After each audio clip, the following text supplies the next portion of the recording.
Okay,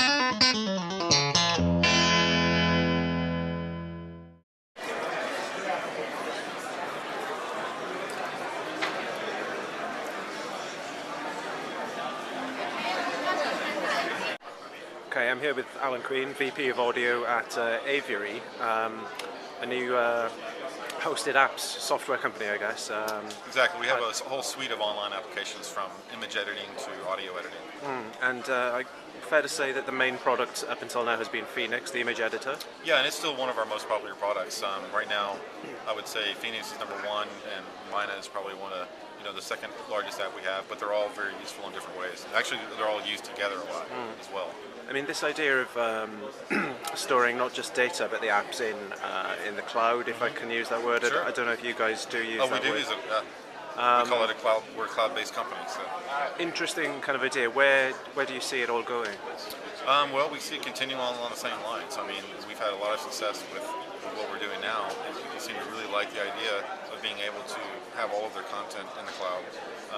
It's not just the ability to not only be able to access it from anywhere as far as the tools go, but it's also their content. So, I can open up my file and on my laptop at home, I can go to work, it's all there ready to go. Yeah. And we're talking about large files, audio and all of the image editing files as well. So. Yeah, we are talking about large files. I mean, a big image with lots of layers can be a big beast. Certainly, an audio file can be a lot to transfer over the network. Yeah. Are there any drawbacks to that, actually? No, definitely. There are definitely drawbacks. The main points are getting music into the system.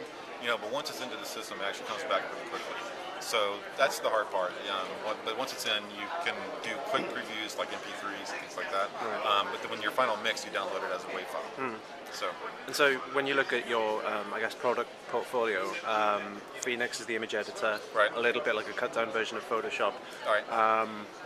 Mina is the new audio editor. Some might say a cut-down version of something like Cool Edit or whatever Adobe has. People have commented like GarageBand, things like that. Yeah. Is this the strategy? It's not necessarily to take the existing apps that are out there today and just replicate them online, but it's really about taking the same concept of a suite of tools and making them accessible online. So it's the individual tools. We don't try to replicate existing products. But we try to actually make things that we think people want to use. We have several tools that don't have a comparison out there. Well, you could always find a comparison to everything, but like we have an image markup tool where you can take screenshots, mark it up, send it to your friends or colleagues. We also have visual effects editors, which is a node-based pattern generator kind of tool. So we're trying to experiment with different types of tools you might not find out there with desktop equivalents. And is the idea to kind of catch Adobe's eye and maybe get acquired somewhere down the line, or are you actually taking them on head on? Yeah, we don't see ourselves as a competitor to Adobe at all. People always say that because we have a very similar tool set, So we are trying to differentiate ourselves so that comparison kind of hopefully will go away, because it's really not about that. I mean, the idea is not to try to get Adobe to buy us or anything like that. Obviously, we wouldn't mind, but that's not the whole concept. Yeah, and it's really about the sharing and collaboration part of it as well. Right. That's a big part of it. I mean, the tools are one thing, but when people start actually using content from other users, commenting, sharing, posting, that's really what it's all about. I mean, they have their own hosted version of Photoshop, Photoshop.com now, which has some similar features. Compare and contrast? It's very different.